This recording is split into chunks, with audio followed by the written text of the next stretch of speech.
여러분 안녕하십니까? 하나님의 은혜와 평강이 여러분과 함께하기를 소망합니다. 오늘은 성경의 참 교회의 특징을 가진 남은 자손은 누구인가 이 문제를 가지고 함께 말씀을 나누어 보도록 하겠습니다.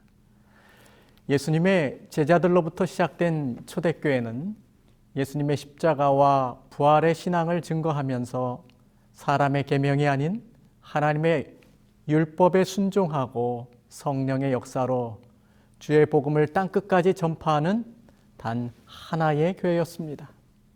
그런데 어느 순간 이 하나의 기독교가 구교와 신교로 갈라서게 되었습니다.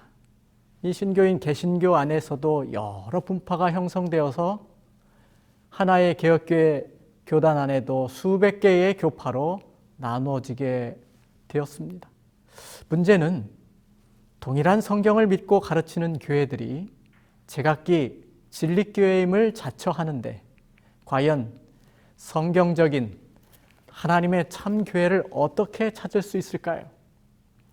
다행히도 성경은 우리에게 어떤 교회가 참 교회인지를 쉽게 구별할 수 있게 해주셨습니다. 성경에서 교회를 여자로 비유했습니다. 요한계시록에는 두 여자를 비교하면서 마지막 때에 존재할 두 종류의 교회를 가르쳐 주고 있습니다. 계시록 12장에는 흰옷을 입은 정결한 여자가 나옵니다. 하나님의 말씀에 충실한 교회를 가리키지요. 그런가 하면 계시록 17장에는 부정한 여인, 음란한 여자가 등장합니다. 세상과 타협하며 진리에 순종치 않는 배도한 교회를 가리키지요. 결국 성경은 정결한 여인과 부정한 여인, 즉 참교회와 거짓교회를 대표하는 두 교회를 구분하고 있습니다. 그럼 어떻게 참교회와 거짓교회를 가려낼 수 있을까요? 여름에는 산에 화렵수와 상록수들이 뒤섞여 자라기 때문에 무엇이 화렵수이고 상록수인지를 구분하기가 어렵습니다. 그러나 겨울이 되면 차가운 바람이 불어오면 화렵수는 잎사귀를 다 떨구고 앙상한 가지만 남게 되지요. 그러나 상록수들은 청청한 잎을 자랑하며 꼿꼿이 서 있게 됩니다. 소나무처럼 말이죠. 마찬가지로 교회 역사에 있어서도 차가운 고난의 겨울바람이 불어올 때에 무엇이 참교회인지 무엇이 거짓교회인지가 구분될 것입니다. 역사의 마지막 때에 사단이 혹독한 시련의 바람으로 공격할 대상이 참교회가 될 것입니다. 성경은 그 대상을 다음과 같이 소개하고 있습니다. 계시록 12장 17절을 제가 읽습니다.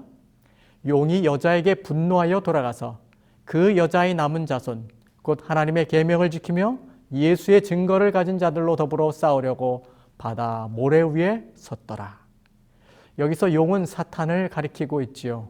사탄이 공격하여 없애버리고자 하는 대상을 가리켜 남은 자손이라고 성경은 언급합니다. 그러므로 지구 역사의 마지막 시대에 있게 될 참교회는 남은 자손인 것이죠. 그럼 남은 자손은 오늘날 누구를 지칭하고 있을까요? 하나님은 우리가 역사의 마지막에 등장할 참교회인 여자의 남은 자손을 구별할 수 있도록 선명한 특징들을 가르쳐 주셨습니다. 계시록 12장 17절과 계시록 14장 12절은 동일한 여자의 남은 자손에 대해서 말해주고 있는데 크게 세 가지 특징을 살펴볼 수 있습니다. 첫 번째 특징은 하나님의 계명을 지키는 자들이라는 것입니다. 계시록 14장 12절 성도들의 인내가 여기 있나니 저희는 하나님의 계명과 예수 믿음을 지키는 자니라. 계시록에 명시된 남은 자손의 가장 뚜렷한 증거의 하나는 바로 하나님의 계명을 지키는 것입니다. 계시록 12장 17절에서도 읽은 것처럼 용이 공격하는 대상이 하나님의 계명을 지키는 자라고 분명히 지적하고 있습니다. 하나님의 구원받은 백성은 하나님의 뜻대로 살 수밖에 없습니다. 하나님의 뜻이 담긴 하나님의 계명, 이 하나님의 말씀을 순종하며 사는 것은 하나님의 참 백성의 도리요 참 모습이겠죠.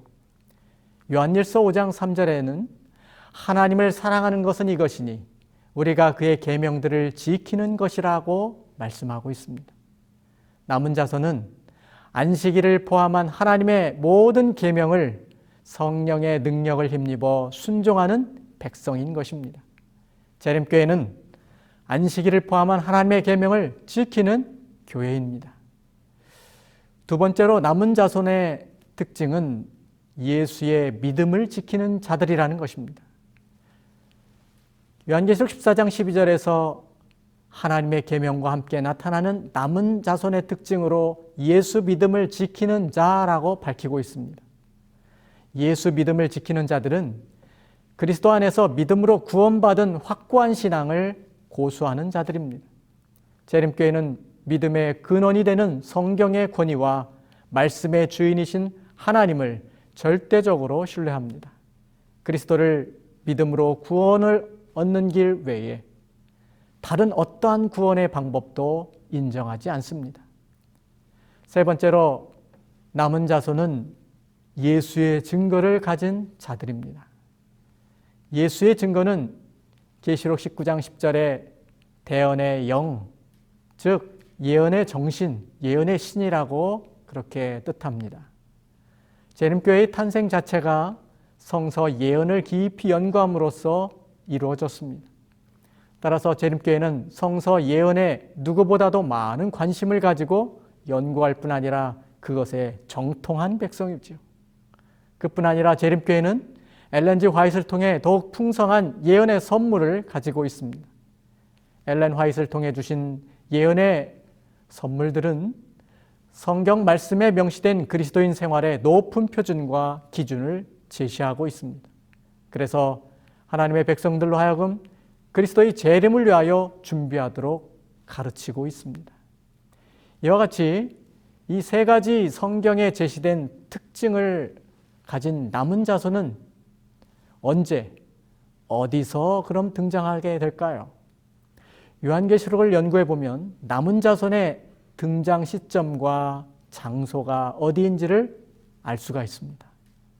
계시록의 예언에 따르면 여자의 남은 자손이 일어나는 시기는 여자가 핍박을 피해 광야로 쫓기는 기간인 계시록 12장 17절에 14절에 언급한 한때, 두때, 반때가 지난 후가 되어야 한다는 것이죠. 여기서 한때, 두때, 반때는 1260년의 기간을 나타냅니다. 여기서 예언의 시간을 자세히 풀어 설명할 시간은 없지만 용이 짐승에게 권세를 주어서 세상의 강력한 주도권을 잡기 시작한 시점은 역사적으로 AD 538년입니다. 이때로부터 1260년의 기간을 더하면 1260년이 끝나는 연도가 바로 1798년이 됩니다. 이때가 교황 피우스 6세가 나폴레옹의 베르티에 장군에 의해 잡혀가 옥사하게 되는 시점이지요.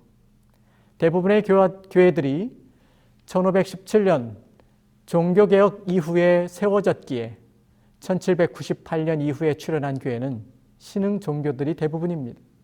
그런데 1860년에 시작된 재림교회는 예언상 남은 자손의 출현 시점과 일치하는 것입니다.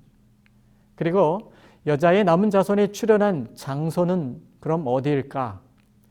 용이 여자에게 물을 강같이 토하여 떠내려 가게 할 때에 그 여자를 받아준 땅, 계시록 12장 16절에 언급한 그 땅이 어디인지를 우리가 알면 됩니다. 역사적으로 볼 때에 여자를 도운 땅은 종교적 탄압을 피해 유럽에서 메이플라워호를 타고 종교의 자유를 찾아 떠난 청교도들이 도착하여 정착한 신대륙 미국을 가리키는 것이지요. 재림교회는 미국에서 시작되었습니다. 그래서 이 여러 조건들을 갖춘 것 위에 또 하나 성경의 남은 자손임을 입증하는 단서는 요한계시록 14장 6절로 12절에 언급된 영원한 복음인 새 천사의 기별을 온 세상 땅끝까지 전하는 교회여야 한다는 것이죠. 남은 자손은 그들이 전파해야 할 기별이 매우 중요하고 급하기 때문에 전 세계 모든 백성과 나라를 향하여 하나님의 심판과 경고의 기별, 즉 새 천사의 기별을 전해야 하는 것입니다. 그 기별의 독특성과 유일성 때문에 세계적으로 선교 사명을 완수하는 교회야말로 남은 교회임을 우리가 알 수 있는 것이죠. 재림교회는 현재 전 세계 213개 나라의 복음을 전파하여 교회가 세워진 독보적인 선교적 교단입니다. 기독교 모든 교파 중에서 가장 많은 나라의 선교 사업을 진행하고 있는 교회이죠. 이와 같이 재림교회는 성경적인 남은 자손의 모든 특징들을 고루 갖추고 있는 교회임을 알 수 있습니다. 그러므로 계시록 12장 17절의 예언대로 사탄은 틀림없이 선악의 대쟁투의 역사가 끝나는 마지막 시대에 재림교회를 집중적으로 공격할 것이 분명합니다. 재림교회는 그 모든 것을 예상하고 있으며 그 구체적인 선악의 마지막 싸움이 어떻게 전개될 것인지 계시록 13장, 14장에 이어지는 예언대로 이루어져 갈 것을 우리는 알고 대비하고 있습니다. 그런데 안타까운 것은 일반 개신교회가 오래전부터 지금까지도 재림교회를 이단으로 취급하며 매도해 오고 있다는 사실이죠. 여러분, 이단이 무엇일까요? 사전적 의미로는 성경의 근본적 진리를 부인하는 종교 집단이라고 정의하고 있습니다. 그런데 이단에도 사실 두 종류의 이단이 있음을 우리는 알아야 합니다. 첫째는 절대적인 의미에서 이단입니다. 이것은 기독교의 기준 잣대인 성경에서 벗어난 이설을 가르치는 교회를 이단이라고 하지요. 예를 들어 기독교 역사에서 그리스도의 인성을 부인한 영지주의나 그리스도의 신성을 부인한 아리우스파 같은 경우는 둘 다 이단으로 취급하여 정죄되었습니다. 또 하나의 이단은 상대적인 의미에 있어서의 이단입니다. 이것은 기독교의 기준인 성경의 잣대로 아무리 지어도 이단적 요소가 없지만 다수의 횡포로 희생양이 된 경우이죠. 사실 다수의 횡포로 이단 소리를 듣게 된 한 분이 있죠. 바로 예수 그리스도입니다. 그분은 유대인들에게 이단자로 몰려 결국 십자가에 매달렸습니다. 사도행전에 초대교회의 7 집사들 중 한 사람인 스데반도 이단으로 낙인 찍혀 돌에 맞아 죽었습니다. 사도 바울도 예수를 증거하러 다니면서 나사렛 이단의 우두머리라는 말을 들었습니다. 사도행전 24장 5절에 우리가 보니 이 사람은 전염병 같은 자라 천하에 흩어진 유대인을 다 소유하게 하는 자요 나사렛 이단의 우두머리라. 여기서 나사렛 이단은 예수를 가리키는 것이죠. 사도 요한은 끓는 기름 가마 속에 던져짐으로 순교할 뻔했다가 하나님의 기적으로 살아났지만 나머지 10명의 제자들은 모두 이단으로 정죄되어 순교를 당했습니다. 중세시대 로마 가톨릭의 종교 재판으로 얼마나 많은 그리스도인들이 죽어갔는지 모릅니다. 이들은 한결같이 자기가 가진 순수하고 정통적이며 성경을 믿는 신앙으로 말미암아 핍박받고 죽어간 것입니다. 성경의 중심이신 예수와 그 성경을 믿고 가르치던 스데반 그리고 예수의 제자들이 이단으로 정죄되었다고 한다면 누가 과연 기독교의 정통이란 말입니까? 진리는 다수에 의해 규정되는 것이 아니라 진리와 오류의 구별은 오직 성경이 기준이 되어야 합니다. 예수님도 생명으로 인도하는 문은 사실 좁다고 말씀하시면서 좁은 문으로 들어가라고 마태복음 7장에 호소하고 계십니다. 다수가 가는 길이라고 해서 반드시 옳은 것만은 아님을 가르쳐 주고 계신 것이죠. 만일 예수님과 초대교회의 제자들이 성경이 가르치는 진리를 고수했다는 이유로 이단시되고 정죄되었다면 오늘날 성경의 진리를 고수한다는 이유로 이단 취급을 받는 것을 부끄러워 했어야 되겠습니까? 1517년 마르틴 루터의 95개조 반박문과 개혁의 가르침이 밀물처럼 유럽 전역으로 퍼져나가자 그를 따르는 지지자들이 다수 형성되기 시작했습니다. 그 사람들을 가리켜서 프로테스탄트라고 불렀습니다. 그 의미는 교황의 교리에 저항하는 사람들이라는 뜻이었습니다. 그들을 가리켜 오늘날 개신교라고 부릅니다. 그런데 오늘날 개신교에서 금기시하는 숨겨진 사건이 일어났는데 한번 잘 들어보십시오. 한창 종교개혁 운동이 진행되고 있을 때 교황청은 종교개혁자들이 주장하는 오직 성경의 주장에 입을 다물게 만들 방도를 찾아내려고 온갖 노력을 기울였습니다. 결국 교황청은 종교개혁자들과 그를 따르는 개신교도들의 신앙에 치명적인 모순이 있다는 사실을 한 가지 찾아내면서 회심의 미소를 지었습니다. 교황청은 1545년 트렌트 종교회의에서 개신교도들의 문제를 크게 제시했습니다. 교황청이 로이오 대주교를 대변인으로 세워서 성경만을 주장하는 종교개혁자들과 프로테스탄트들을 이단으로 정죄하는 변론을 다음과 같이 내세웠습니다.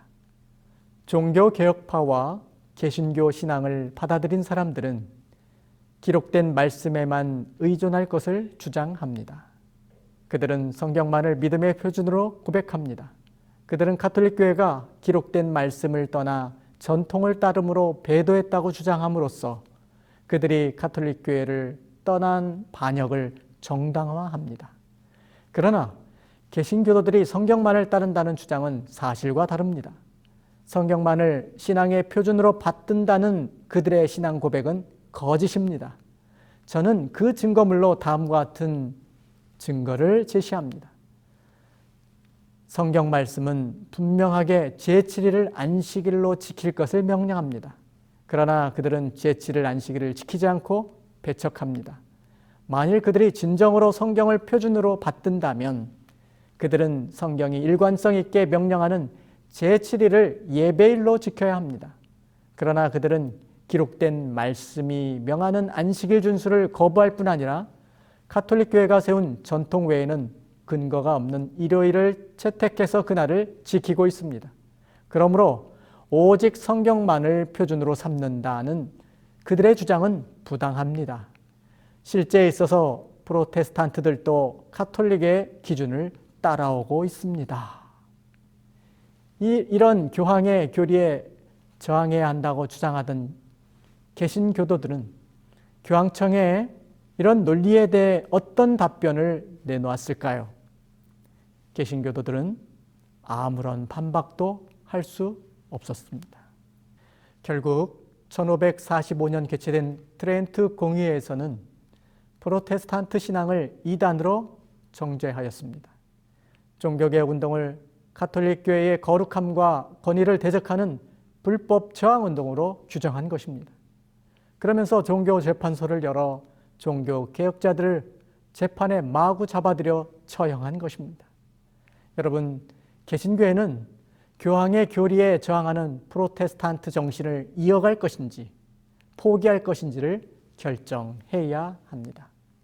로마 가톨릭 교황권이 세계의 중심에서 권력을 행사하던 중세시대에 밀려들어왔던 수많은 거짓 교리와 거짓 계명이 개신교회의 각 교파로 흩어져 들어갔고 세월이 흘러 교회가 타락하면서 여러 교파로 분열되었을지라도 하나님께서는 더 밝은 빛으로 나아가도록 하기 위해 온 마음과 생애를 바치는 성도들을 인도해 오고 계십니다.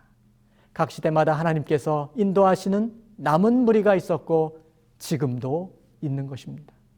이사야 선지자는 이스라엘의 남은 무리에 대해서 이렇게 설명합니다. 이사야 10장 22절 이스라엘이여 내 백성이 바다의 모래 같을지라도 남은 자만 돌아오리니 하나님을 믿는다고 말하는 사람들이 바다 모래같이 많을지라도 하나님의 진리와 말씀을 따르는 남은 자들만 구원받게 된다는 것입니다. 용이 여자에게 분노하여 돌아가서 그 여자의 남은 자손 곧 하나님의 계명을 지키며 예수의 증거를 가진 자들로 더불어 싸우려고 바다 모래 위에 섰더라. 사탄이 왜 하나님의 계명을 지키는 자들을 공격할까요? 두 가지 이유를 들 수 있습니다. 첫 번째는 로마 교황권에 의해 무너뜨린 하나님의 계명을 다시 회복하려고 하기 때문입니다. 두 번째는 하나님의 계명을 무너뜨리지 않으면 교회 안에 슬며시 들여온 이교 교리를 내세운 명분이 사라지게 되기 때문입니다. 그러면 더 이상 성도들을 미혹할 수 없지 않겠습니까? 요한계시록은 마지막 때의 이 남은 자손은 하나님의 계명을 지키는 자들이라고 분명히 선언하고 있습니다. 그런데도 현실을 보면 너무나 많은 성직자와 설교자들이 하나님의 계명은 십자가에서 폐해졌기 때문에 지킬 필요가 없다고 가르치고 있습니다. 계명을 지키는 것은 유대인의 신앙이고 율법주의라고 또한 몰아붙이고 있습니다. 중세 종교 암흑기 동안 진리를 땅에 던지고 교회 안에서 왜곡된 이교 교리를 들여와 지키도록 하는 교황권을 따르기를 거절하고 하나님의 말씀대로 살고자 황량한 광야로 피하여 초대교회의 신앙을 지켰던 walden스 성도들의 예수 믿음이 오늘 우리에게도 필요한 것입니다. 예수님은 요한복음 4장 23절에 이렇게 말씀합니다. 하나님은 성령과 진리로 예배 드리는 자들을 찾으신다고요. 다시 말해 하나님께서는 온 마음으로 말씀을 따라가는 충성된 남은 무리가 드리는 예배를 받으신다는 것입니다.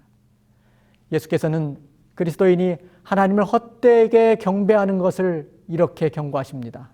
이 백성이 입술로는 나를 존경하되 마음은 내게서 멀도다. 사람의 계명으로 교훈을 삼아 가르치니 나를 헛되이 경배하는도다. 비록 교회 건물이 화려하고 예배에 참석하는 숫자가 많을지라도 초대교회로부터 순교자의 피로 지켜온 하나님의 말씀대로 살지 않는다면 헛되이 주님을 경배하는 거짓 교회로 분류되고 불법을 행하는 자들아 내게서 떠나가라는 주님의 선고를 듣게 될 것입니다. 하나님께서 인도하시는 교회는 하나님의 말씀에 충성하는 성도들입니다. 여러분 모두가 사탄의 핍박이 엄습해 올지라도 하나님의 계명을 지키며 예수의 믿음을 지키는 예수의 증거를 지닌 여자의 남은 자손으로 살아가게 되시기를 간절히 바라며 말씀을 드리겠습니다.